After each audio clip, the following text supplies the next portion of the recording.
Well, we're here for another episode of Capital City News. We're here at the Marmalade Library shooting another episode of Capital City News. We're taking a look at the aftermath of the fires downtown. We're also taking a look at our streets team. We're also talking about back-to-school safety zones, and our History Minute is all about the Sprague Library. And we also get a behind-the-scenes tour, so let's go. Last week's fire in the heart of downtown was absolutely devastating. We saw a whole row of iconic businesses that have taken catastrophic loss and damages. Up next, we hear from Mayor Mendenhall from her press conference. What happened last night is a tragic loss for Salt Lake City. These are iconic businesses in our downtown core, where so many of us, thousands of visitors come to have a good time, celebrate, connect, and support local business owners.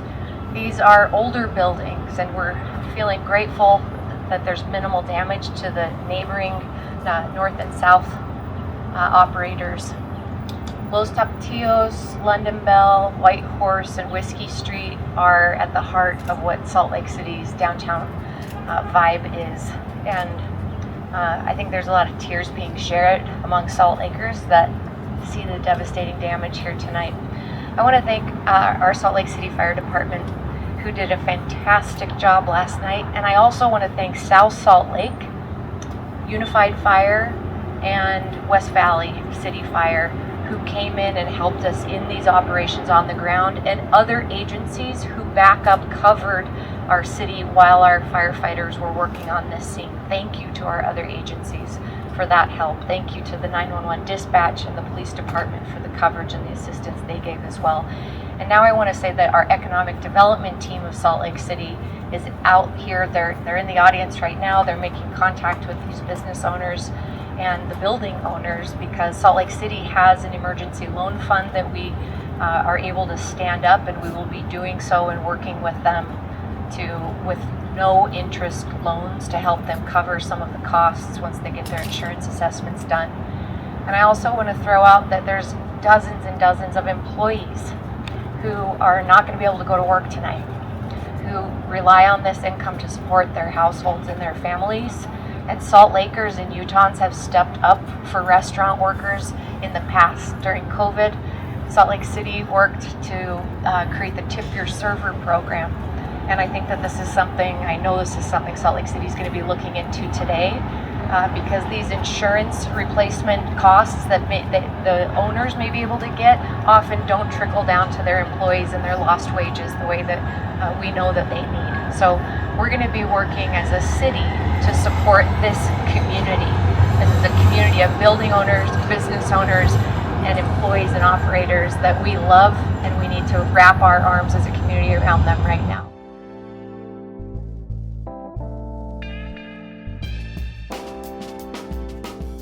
Everybody loves new, just like the new renovations that happened at the Sprague Library in 2021. Now, if you haven't been there yet, that's okay, because we have a behind-the-scenes tour. So come along and let's go. SLC TV here in Sugar House, where we're visiting our local library.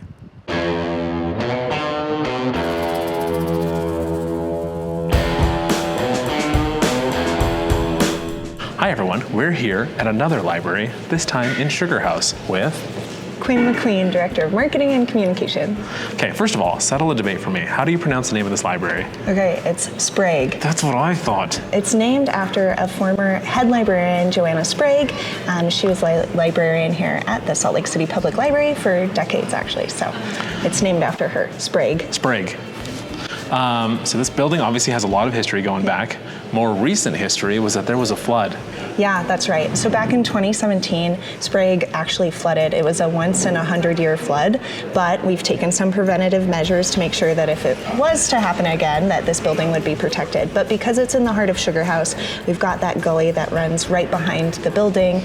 And what happened was super bizarre rainstorm. It was at the end of July, actually, and it just flooded in and filled the lower level with 5.5 feet of water and just destroyed the lower part of it. So we knew that we needed to do a renovation, and that renovation actually was completed in 2021, and the building's been open ever since. So can you tell us a little bit about like some of the features we're going to be looking at here in just a bit, about the building, like any changes you've made? Yeah, so it's a classic English Tudor style. So as you look around, we've got these really interesting ceilings that just capture the light and draw your eye upward. We've tried to retain the fact that it is still a browsing library, so you've obviously got these books behind us. We added a creative lab, which we'll show you. We've got a really cool kids area, and then we've also got kind of like this business incubator section in the basement that's great for like hosting meetings, or if you need to work remotely, you can reserve space there. But it can also be used for community councils. It's a flexible space. Amazing. So, yeah. All right, let's go take a look. Yay. We've moved into Sprague's Creative Lab. Yeah. Can you tell me a little bit about this? Yeah, so the Creative Lab is open for everyone, and it's exactly that. It's a lab for people to be creative. Even if maybe you don't have that creative bone in your body, you can do stuff like this, which is a 3D printed pencil holder. But what's really cool is we've got 3D printers, we've got sewing machines, we've got button makers, we've got Cricuts. All of them are free to use. You might have to pay for a couple of materials, but our staff here are also willing and able to teach you how to use everything, and so it really does open up the door for people to be able to create.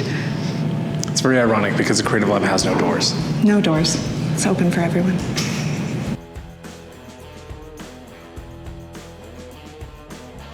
We've moved downstairs. Sprague has a downstairs, by the way, you guys. And where are we? Can you tell us a little bit about where we are? Yeah, so we're in the tween nook right now, but we've also got a teen section, a huge kids section. This is a live moss wall over here, but we've got board games, we've got Nintendo Switches, obviously tons of books. We've got like this light table that kids can play games on. Really, it's just open for kids to come, read, make noise, hang out, have fun, and yeah, it's awesome down here. Libraries don't have to just be quiet spaces anymore, you guys. No, They're you built can for scream, kids. yell, play, have a good time. Yeah, love it. So we walked down into probably the last part of Sprague that we haven't been into yet. We've walked past so many meeting rooms, open spaces. It seems like there's a lot more community space than there used to be. Yeah, for sure. So that was part of the intent when we redesigned this space, is making it able to host a lot of people if we can and if we want to, but also being able to close the doors and have more of an intimate meeting if that's also the need. So the glass wall behind you actually accordions out, allowing this to become basically a giant meeting space. Let's say if we were having a Sugar House Community Council meeting or something like that.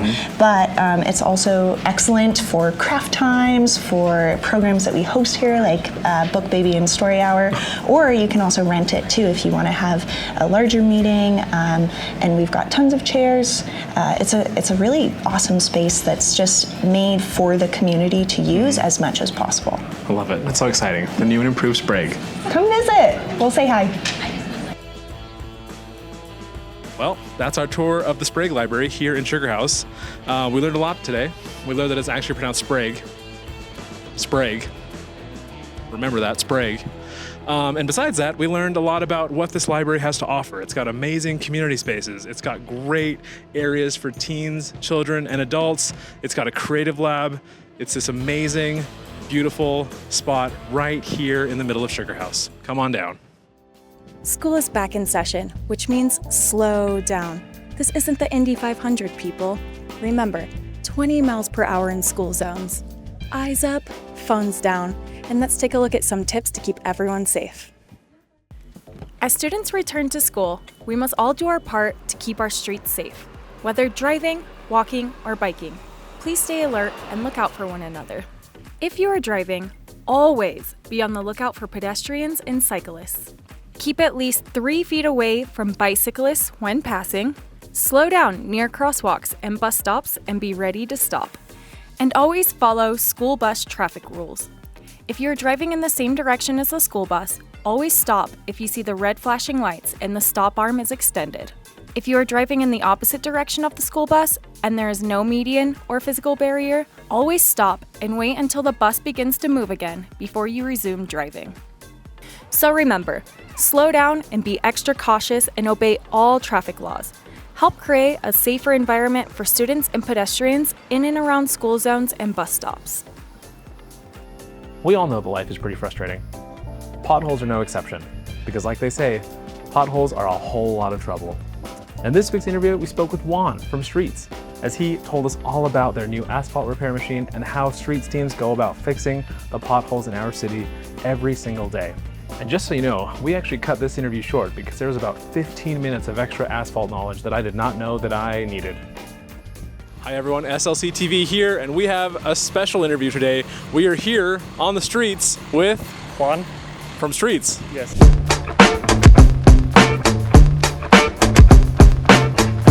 All right, so it looks like we're patching a pothole. What are we doing today? We are fixing potholes and doing a dig out. We have our newest equipment out here, and we're showing what we could do, more permanent fix. Nice. Okay, so it seems like there's a couple steps here. Like, what are the steps to like fix a pothole? Depending on what we need to do, if it's really severe, we go ahead and saw cut it and dig it out. We put a whole new asphalt in there, Nice. 3 inches. And our new infrared here, it's our replacement of our level patch. It heats up the surface. We're able to use what's there, scruff it up, and if needed, put new material on top of that. Yeah.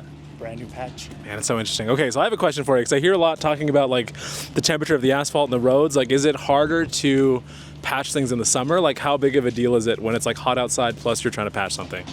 It's actually easier in the summer. We fight moisture in our roads in the winter, so summer's perfect time. We have better conditions on these roads. We're able to actually get down into the problem and not run into water or anything like that. So like, how does somebody, if somebody was to like drive around, they're like, oh my God, it's a pothole. How do they let you guys know? There is an app. Salt Lake City has an app, and residents could go in there and make a request. And our crew does a lot of the live interaction, so we get them as soon as they go in. We get them, we have them on our system, and we go get them done. They provide the description, address, whatever they need to make it easier for us to find it and know if it's a instant emergency fix or if we could plan it out and get a more solid fix on it. Awesome. Okay, so we were talking a little off camera. You said you've been doing this for 6 years. Yes. What's been your favorite part of the job? Like, why are you still doing it? What brings you to work every day? So yes, I've been here 6 years. Started not knowing anything about it. So typical dream operate equipment that got me in here, and I've been able to. I just getting to use all this equipment and learn it and properly use it is what kept me around. And every day is learning. There's not really a boring day around here. I know weather makes it a little boring sometimes, and we do what we can, and that's what's kept me around. Is just the day in and day out. What we do is it's fun. I like it. Awesome. Amazing. Thank you so much, Juan. Appreciate it.